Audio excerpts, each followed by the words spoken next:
More businesses are online than ever, especially after 2 years of pandemic restrictions.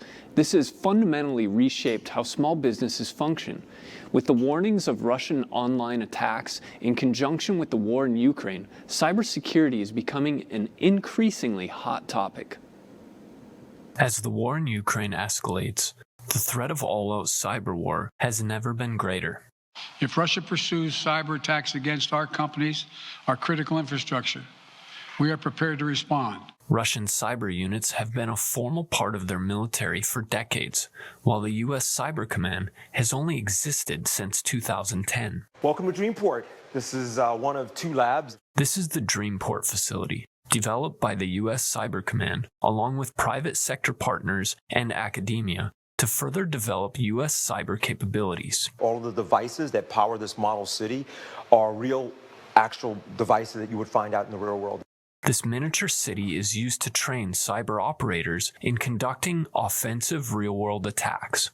FBI Director Christopher Wray told an audience at the Detroit Economic Forum that they are concerned with the possibility of Russian cyber attacks against critical U.S. infrastructure, as well as China's continued theft of U.S. intellectual property. The cyber threat to intellectual property, to our economic vitality, is also growing. That's compounding the more easily visible economic damage from ransomware attacks. With many warnings coming from national experts, I reached out to a cybersecurity professional working in the Upper Peninsula to ask about the common local threats. It's referred to as phishing, and it's called a phishing email, so phishing, phishing. And it's like it's an email that's disguised from someone that you think you know, but it's not. And it's actually a ransomware attack.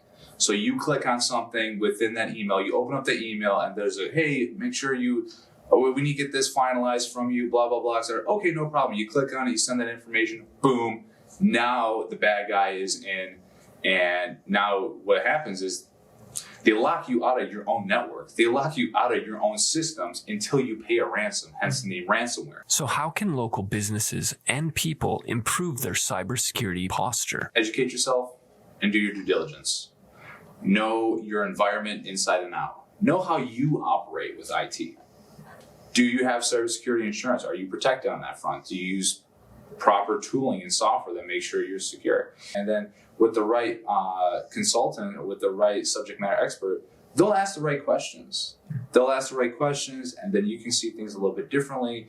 And they're like, wow, I never even thought about it. Yes, that's why we're here to help. So biggest thing, do your due diligence, educate yourself, and understand how you personally or your team is leveraging your current technology. If you're interested in learning more about cybersecurity, there are resources available through NMU's Upper Peninsula Cybersecurity Institute. Well, we have the UPCI. The UPCI offers courses. They offer free courses. They offer paid courses that you can get your hands dirty with and learn some certain skills that you might need to be successful in cybersecurity, and even just get your feet wet with the free courses. With ABC 10 CW5 News, I'm Tony Drew.